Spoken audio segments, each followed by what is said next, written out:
آپ خوشا صاحب کمرہ عدالت کے اندر یہ تاثر ہے کہ بیرسٹر گور نے کہا کہ 20ویں مرتبہ جو ہے آپ عدالت میں کیس لگا،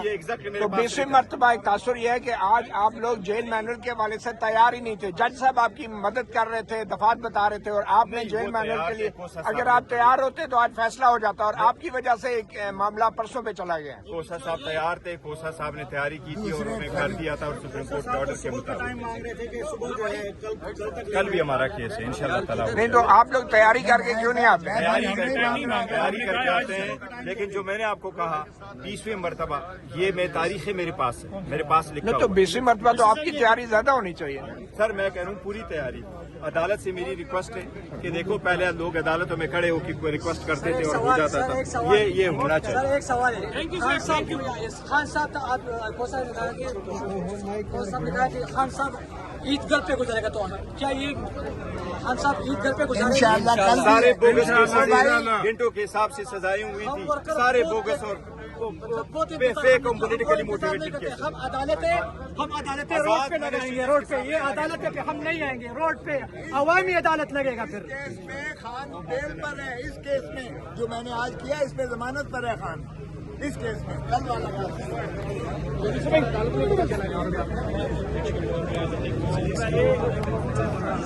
بسم اللہ الرحمن الرحیم.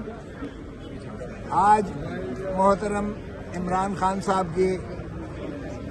اپیل بھی اور ان کی ایک متفرق درخواست بھی ڈویژن بینچ اسلام آباد ہائی کورٹ کے سامنے لگی ہوئی تھی، جس میں آج ہم نے اس اپیل کو بھی سیر حاصل تیاری کی ہوئی تھی، اور وہ متفرق درخواست جس میں سپریم کورٹ نے ہمیں ریفر کیا تھا کہ وہ بھی آپ عدالت عالیہ سے رجوع کریں، وہ بھی آج لگی ہوئی تھی، جس پر نوٹس دوسرے فریق کو یعنی اٹارنی جنرل کو اور پروسیکیوٹر جنرل کو دیا گیا تھا پچھلی تاریخ پر. اسی ڈویژن بینچ نے آج ہی کی 10 تاریخ کو انہوں نے ان کو پابند کیا تھا کہ آپ نے ہر صورت میں اسے جو ہے بحث کرنا ہے. لیکن آج جب کیس کال ہوتے ساری وہ تو اس میں سے جو ہے راہ فرار اختیار کر گئے، جس طرح کے سرکار کی جانب سے ایک تساہل کا جو ہے ہمیشہ وتیرہ ڈائلیٹری ٹیکٹکس کا رکھا جاتا ہے کہ جتنا زیادہ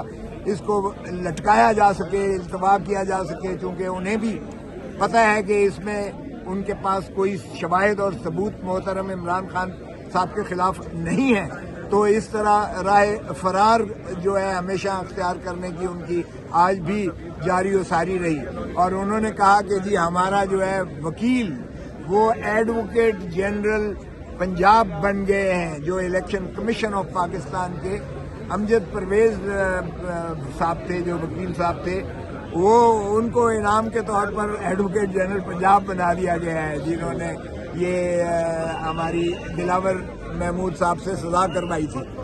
تو اب یہ جو ہے انہوں نے کہا کہ ہم نے وکیل نیا رکھنا ہے. تو جج صاحبان نے کہا کہ ہم نے آپ کو پابند کیا تھا کہ آپ نے جو بھی کرنا ہے کر لیجئے گا، تو آپ نہیں کر سکے. تو پھر چنانچہ اس کے بعد جو کتابچہ تھا جو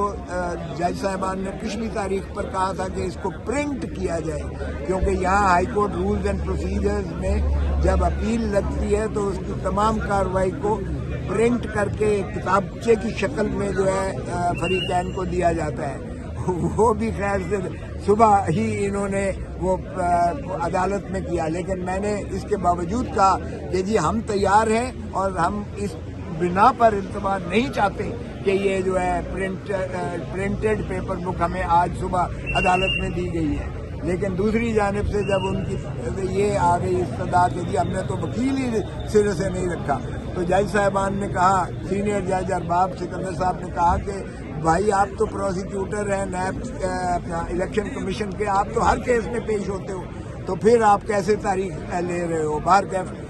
پھر انہوں نے جج صاحبان نے کہا کہ اچھا ہم آپ کی متفرق درخواست کو لیتے ہیں. تو متفرق درخواست ہمارے لیے بھی وہ بہت اہمیت کی حامل تھی، اس لیے کہ وہ عمران خان کی زندگی اور ان کی صحت سے متعلق تھی. تو ظاہر ہے کہ یہ آئین میں بھی سب سے زیادہ سبقت جو ہے وہ زندگی اور صحت کو دی جاتی ہے، کیونکہ زندگی اور صحت ہے تو باقی چیزیں ہیں. تو اس لیے ہم نے بالکل اس کو کہا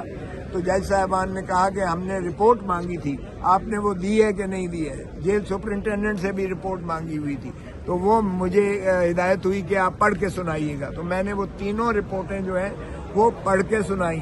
اس میں جو ہے وہ ایک تو 31 جنوری کا تھا جو محترم عمران خان صاحب کا انہوں نے اپنے طور پر ہی معائنہ کروایا تھا، جس میں ان کی جو ہے داہنی آنکھ کی جو بینائی ہے وہ ریٹینا کا جو پرابلم تھا وہ اس کے بارے میں انہوں نے رپورٹ کی کہ ان کا۔ پھر دوسری رپورٹ جو تھی وہ اور یہ چونکہ سپریم کورٹ کے پاس جب فرینڈ آف دا کورٹ بنایا تھا تو یہ 10 مارچ کے حکم میں یہ 12 مارچ کو اس نے جو ہے 12 مارچ 2026 کو یہ رپورٹ داخل کروائی تھی عدالت میں، اور اس دن جو ہے عدالت عظمیٰ نے یہ فیصلہ کیا تھا کہ آپ معاملات کو ہائی کورٹ میں لے کر جائیں۔ تو یہ 10 مارچ سے پہلے کی جو یہ رپورٹ تھی، جس کے بارے میں ہمارے تحفظات یہ تھے کہ یہ رات کی تاریکی میں محترم عمران خان صاحب کو یہ پمز میں لے کر گئے اور 20 منٹ کا پروسیجر کر کے ان کو وہاں سے فارغ کر دیا گیا، اور ایسا اخفا رکھا گیا۔ ہماری پاکستانی قوم ہے اس کو یہ بڑے اچھے سے اندازہ ہو گیا ہے کہ عدالتوں سے جب لفظ عمران خان ہو یا سامنے ایک سائڈ پہ عمران خان صاحب کھڑے ہوں، دوسری طرف سرکار ہو، عمران خان صاحب کی فیملی ہو، سامنے سرکار ہو، عمران خان صاحب کی پارٹی ہو، سامنے سرکار ہو، تو پھر فیصلے ہمیشہ سرکار کے ہی فیور میں آتے ہیں اور ہمیشہ آتے رہے ہیں۔ گزشتہ ہم 4 سال سے ایسا ہی دیکھتے آ رہے ہیں۔ بنیادی طور پہ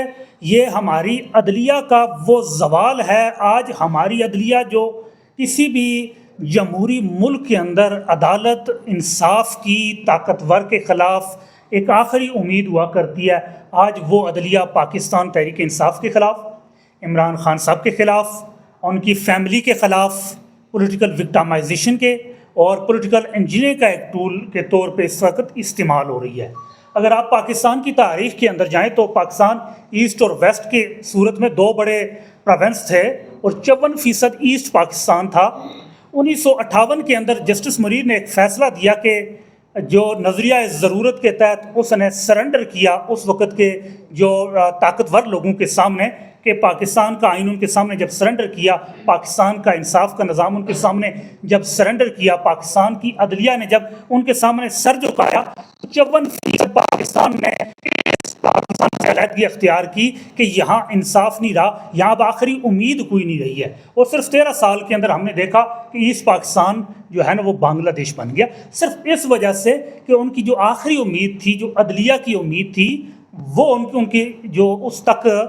وہ برقرار نہیں رہی۔ تو آج یہ صورتحال آپ دوبارہ پیدا کر رہے ہیں۔ اب ہماری جو عدالتیں ہیں ایک میکینیکل طور پہ وہ آپریٹ کر رہی ہیں فار دا پولیٹیکل انجینئرنگ کے لیے،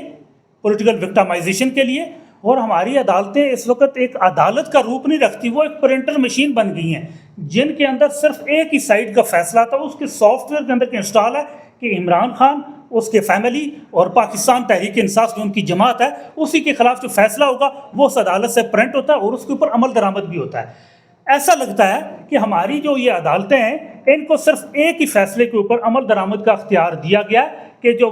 پاکستان تحریک انصاف ہو، عمران خان صاحب ہو، ان کی فیملی ہو، ان کے خلاف جتنے بھی فیصلے ہیں ان کے اوپر عمل درآمد ہو۔ لیکن جن فیصلے جو حق بنتا ہے عمران خان صاحب کا، ان کی فیملی کا، ان کی جماعت پاکستان تحریک انصاف کا، تو وہ اس کے اوپر کبھی عمل درآمد نہ ہو۔ اسی عدالت سے یہ 1 مہینے سے اوپر ہو چکا ہے کہ ہم نے عمران خان صاحب کے جو وکالت نامے ہیں وہ دستخط کے لیے جیل حکام کو بھجوائیں، ابھی تک ان کے اوپر عمل درآمد نہیں، اور نہ ہی وہ وکالت نامے دستخط ہو کر ہمیں ملیں۔ لیکن ہم نے دیکھا کہ 47 ہمارے جو پاکستان تحریک انصاف کے لوگ تھے ان کے اوپر سزاؤں کے فیصلے کے اوپر فوراً وارنٹ جاری ہو گیا، عمل درآمد جاری ہو گیا۔ جیل سپرنٹینڈنٹ کا ابھی تک وہ اس کا کوئی وارنٹ جاری نہیں ہوا، کوئی کنٹیمپٹ آف کورٹ اس کے خلاف نہیں ابھی وہ پروسیڈ کی گئی کہ اتنا ٹائم ہو گیا آپ نے یہ جو بنیادی حق ہے، وکالت نامہ ایک بنیادی حق ہوتا ہے کسی بھی قیدی کا اور کسی بھی شہری کا، اور یہ آئین کے تحت اس کا حق ہے کہ وہ اپنی مرضی کے جو ہے نا وہ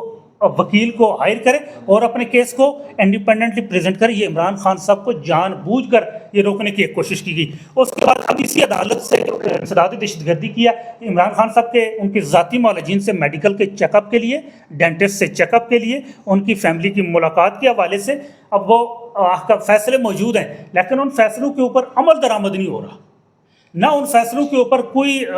نوٹس جاری ہو رہا ہے، نہ اس فیصلوں کی خلاف ورزی کے اوپر کوئی وارنٹ جاری ہو رہا ہے، لیکن جو پاکستان تحریک انصاف سے وابستہ لوگ ہیں، عمران خان صاحب سے بھی وابستہ لوگ ہیں، ان کی فیملی، ان کے خلاف فوراً وارنٹ جاری ہو جاتا ہے۔ اگر ایک تاریخ پہ ان کی بہن علیمہ خان حاضر نہ ہو تو شوکت خانوں اور نمبر کے اکاؤنٹس تک بلاک کر دیے جاتے ہیں، جہاں ہزاروں لوگوں کا علاج چل رہا ہے اور ہزاروں طلباء تعلیم حاصل کر رہے ہیں۔ یہ ہماری ان عدالتوں کا یہ اس وقت صورتحال ہے۔ لیکن جب بھی ایک بات دیکھیں آپ کہ جب بھی ان کیسز کو عمران خان صاحب کے مقدمات کو جب بھی میرٹ پہ ٹیک اپ کیا گیا، کسی بھی عدالت کے اندر میرٹ پہ ٹیک اپ کیا گیا، ریسنٹلی ابھی جج محمد افضل مجوکا صاحب کی عدالت سے 8 مقدمات کے اوپر فیصلے آئے، بڑا واضح 9 مئی کے مقدمات بھی ہیں، توشہ خانہ کا بھی ایک مقدمہ ہے کہ کوئی انکریمنٹری جو کوئی ایسا میٹیریل ریکارڈ پہ نہیں ہے جو عمران خان صاحب کو ان جرائم سے منسلک کر سکے، یا عمران خان صاحب کو اوپر یہ جرائم جو ہے وہ ان کو جوڑتے ہوں، کوئی ایسا میٹیریل وہ 8 درخواست ضمانت ہیں، ان کے اندر یہ بڑا واضح طور